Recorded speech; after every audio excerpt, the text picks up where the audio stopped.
Yes. Hello everyone. स्वागत आहे तुमचं मास्टर माइंड स्कॉलरशिप अकॅडमीमध्ये. आज आपण जे काही स्टँडर्ड आहे या 9th स्टँडर्डमधील सायन्सचा इंट्रोडक्टरी पार्ट की तुमचं जे काही सायन्स आहे त्या सायन्समध्ये आपण कुठलं कंटेंट बघणार आहे आणि त्याचसोबत एक छोटासा टॉपिक आहे करंट इलेक्ट्रिसिटी. या करंट इलेक्ट्रिसिटीमधला एक छोटासा सब टॉपिक आपण आज स्टडी करणार आहोत. तर बघा, वन बाय वन जर आपण पाहायला गेलं तर सगळ्यात पहिल्यांदा आपल्याला इंडेक्स पाहायचा आहे की आपण बॅचमध्ये काय काय बघणार आहे किंवा what is the index of your 9th standard science book. त्याच्यामध्ये पहिला चॅप्टर आहे तो म्हणजे लॉज ऑफ मोशन. जे काही मोशन आहे, गती आहे, याचा काही लॉज आहेत त्या लॉजचा स्टडी करायचा आहे. न्यूटन्स लॉ ऑफ मोशन असं म्हणूयात. बिफोर दॅट याच्यामध्ये आपल्याला डिस्टन्स, डिस्प्लेसमेंट, देन व्हेलॉसिटी आणि पुढे लॉज स्टडी करायचे आहेत. ओके, देन नेक्स्ट टॉपिक आहे वर्क अँड एनर्जी. आता वर्क अँड एनर्जी यालाच आपण कार्य आणि ऊर्जा असं म्हणतो. तर या वर्क अँड एनर्जीमध्ये, कार्य आणि ऊर्जेमध्ये आपल्याला याची डेफिनेशन पाहायची. त्यानंतर याचा युनिट आणि एक्झाम्पल याचा स्टडी करायचा आहे. पुढचा टॉपिक आहे करंट इलेक्ट्रिसिटी. करंट इलेक्ट्रिसिटीमध्ये आपण काय बघणार?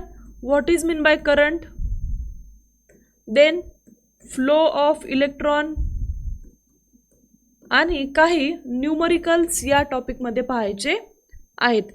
पुढचं टॉपिक आहे measurement of matter. Next topic आहे मेजरमेंट ऑफ मॅटर. याला द्रव असं म्हणूयात. जे काही द्रव आहे याचे मेजर्स आपल्याला स्टडी करायचे आहेत.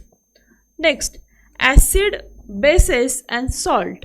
आता इकडे आपल्याला pH स्केलचा स्टडी करायचा आहे.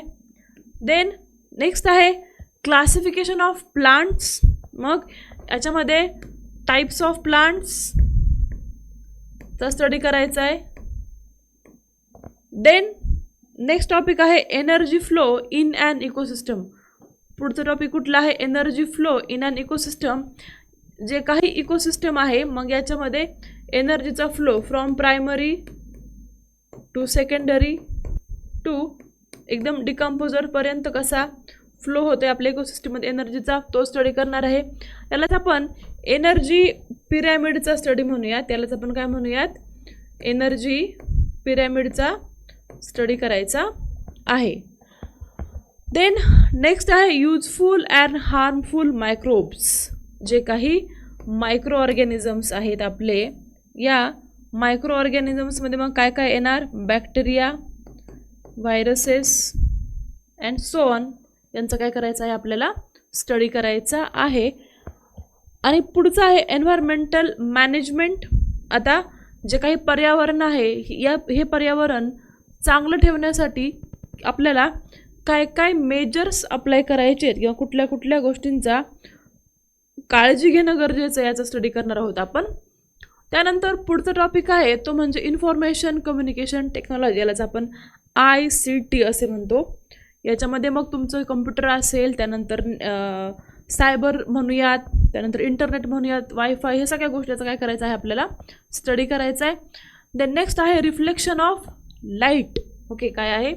Reflection of light. मग याच्यामध्ये लाईटचं जे काही रिफ्लेक्शन आहे ते स्मूथ सरफेसवर कसं होतं, त्यानंतर रफ सरफेसवर कसं होतं, याचा स्टडी आपण करणार आहोत. पुढचा टॉपिक आहे स्टडी ऑफ साऊंड. मग या साऊंड टॉपिकमध्ये आपण what is the medium of sound, then frequency, याचा स्टडी आपल्याला करायचा आहे. पुढचा आहे कार्बन अँड इम्पॉर्टंट इलेमेंट. याच्यामध्ये डिटेल्स ऑफ कार्बन, मग त्याचा ॲटॉमिक नंबर काय, ॲटॉमिक मास काय, what are the examples of carbon, allotropes of carbon, हे आपल्याला पाहायचं आहे. पुढचं आहे सबस्टन्सेस इन कॉमन यूज. जे आपल्या दैनंदिन जीवनामध्ये काही सबस्टन्सेस आहेत याचा स्टडी आपण या टॉपिकमध्ये करतोय. पुढचा त्यानंतर टॉपिक आहे life processes in living organism. Living ऑर्गॅनिझमच्या काही लाईफ प्रोसेसेस आहेत, जसं की मग आपलं एनर्जी सिस्टीम असेल, त्यानंतर मग आपली लिव्हिंगसाठी आपण जे म्हणतो ना फंक्शनिंगसाठी, बॉडी फंक्शनिंगसाठी ज्या सिस्टीम, त्याचा इकडे स्टडी करायचा आहे.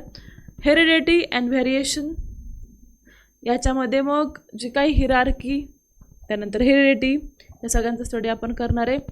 नेक्स्ट आहे इंट्रोडक्शन टू बायोटेक्नॉलॉजी. ओके, बायोटेक्नॉलॉजीमध्ये मग जे आपण म्हणतो ना, तुम्ही बीटी कॉटन, बीटी ब्रिंजलचं एक्झाम्पल बघितलं असेल, तर तसंच प्लांट्समध्ये अशा काही बायोटेक्नॉलॉजीचा यूज करून कोणते कोणते घटक बनवले किंवा त्याचा स्टडी आपण या बायोटेक्नॉलॉजीमध्ये करूयात. And last but not list observing space. शेवटचा कुठला आहे? Observing space. टेलिस्कोपचा स्टडी आपल्याला करायचा आहे. छोटासा टॉपिक आहे एकदम, करंट इलेक्ट्रिसिटी. बघा, फिजिक्समध्ये मोडतो हा टॉपिक खरं पाहायला गेलं तर, इलेक्ट्रिक करंट किंवा करंट इलेक्ट्रिसिटी. आता करंट इलेक्ट्रिसिटीमध्ये इम्पॉर्टंट असं काय असणार आहे? ऑब्व्हियसली इलेक्ट्रिक करंट, है ना. तर बघा, काय आहे डेफिनेशन इलेक्ट्रिक करंटची? What is mean by electric current, और what is the definition of this electric current? बघा, electric current is a flow of electrons through a conductor. काय सांगते definition? Electric current is flow of electron through conductor. कंडक्टरमधून जे काही electrons आहेत त्याचा flow, याला आपण म्हणतो इलेक्ट्रिक करंट. आता हा जो काही करंट आहे, which is denoted bye I, current denoted by I. Okay, काय डेफिनेशन? पुस्तकी व्याख्या जर बघायला गेलं तर काय डेफिनेशन काय सांगते बघा. It is define as the amount of charge passing through a conductor in unit time. Amount of charge passing through a conductor in unit time is called as electric current. काय? Amount of charge passing through conductor in unit time is called as current. Okay, then what is the formula of this current? Current formula काय आहे? जो काही electric current आहे त्याचा formula काय आहे? बघा, आय म्हणजेच काय? करंट. काय? आय म्हणजेच काय? Current. I is equals to Q by D. काय? Amount of charge passing through conductor in unit time. Amount of charge passing through conductor in unit time. I, current denoted by letter I, and the SI unit of this current is ampere. Okay, then Q is the charge. Yes, charge denoted by letter Q, and the SI unit of charge is coulomb, and time, which is denoted by small t. Okay, time denoted by small time by letter T, and SI unit is second. SI unit काय आहे याचं? Second. Okay, then आता बघा, direction of current पाहायचं आपल्याला.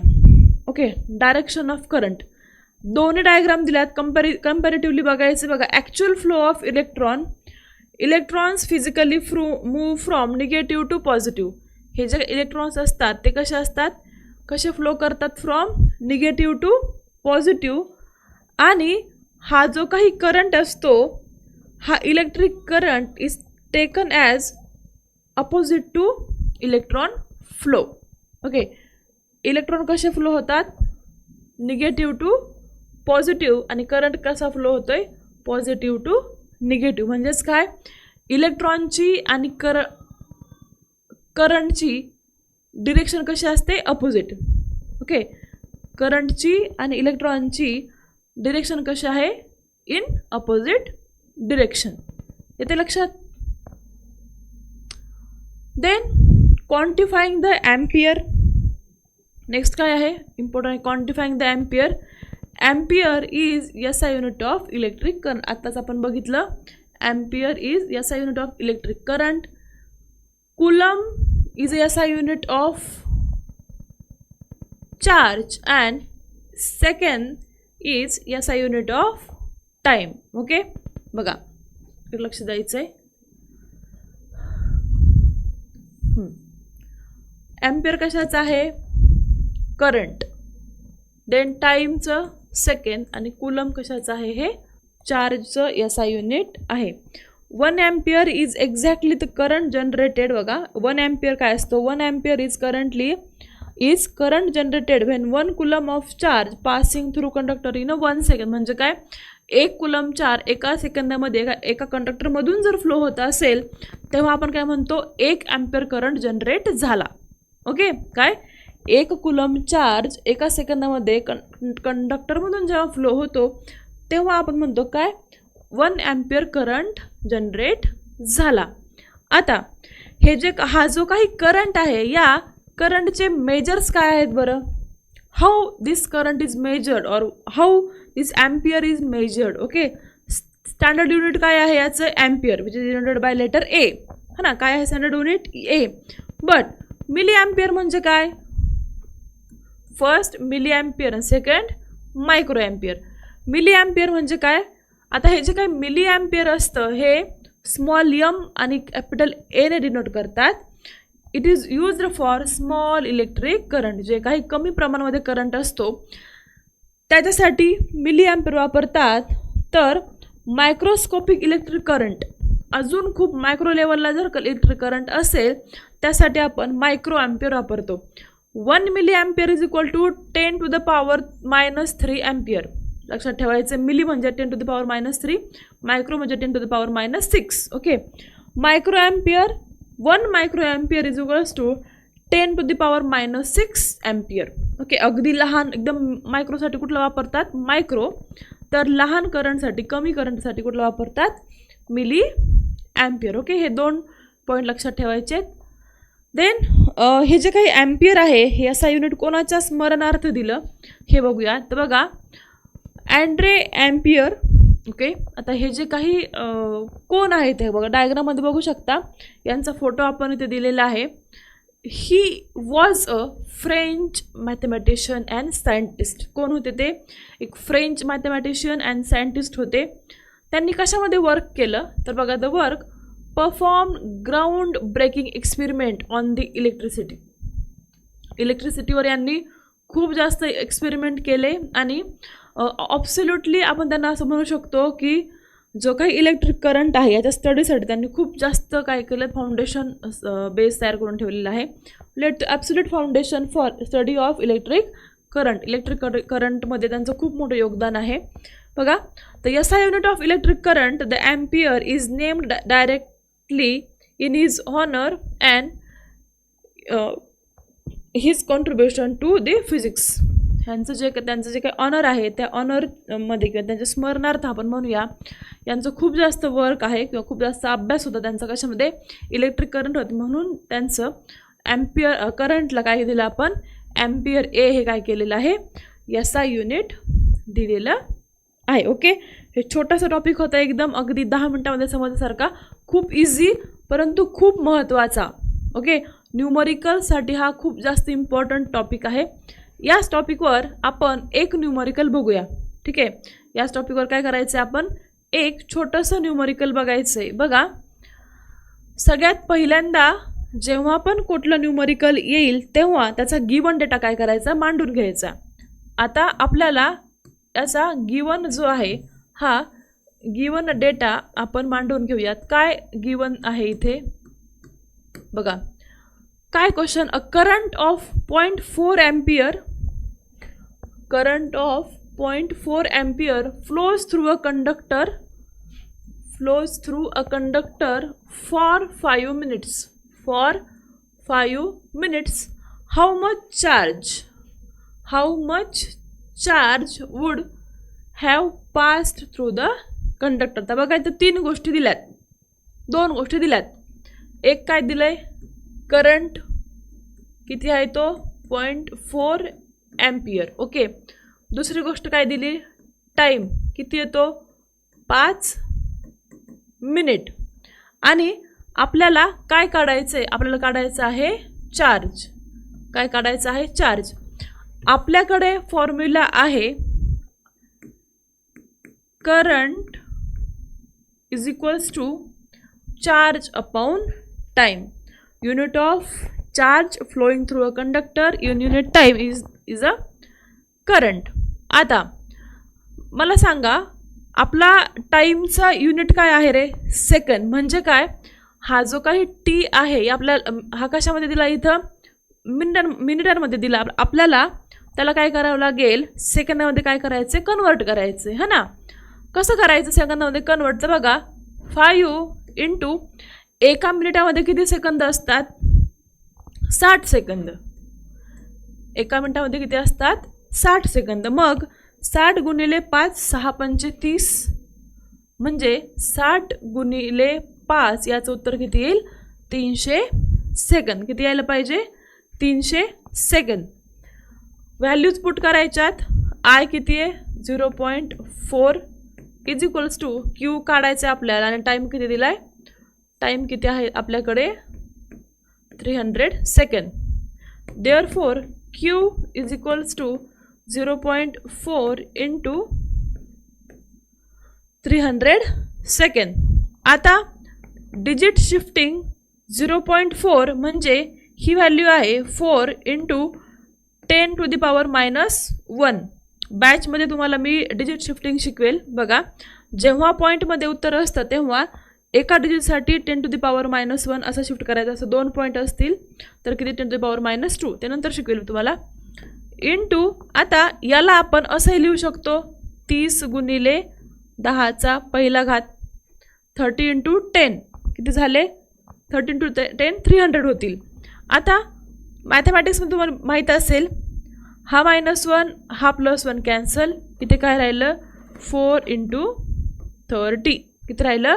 4 into 30. म्हणजेच हा जो काही क्यू आहे हा येईल 4 त्रिक 12 120 कुलम. किती आहे हा? 120 कुलम. ओके. असे सोपे सोपे न्यूमरिकल्स खूप इझी असतात पण आपल्याला उगीच त्याची भीती वाटते. अशा ट्रिक्समधून किंवा शॉर्ट मेथड्समधून तुम्हाला मी काय करेल through out the batch numericals आपण घेणार आहोत. ओके.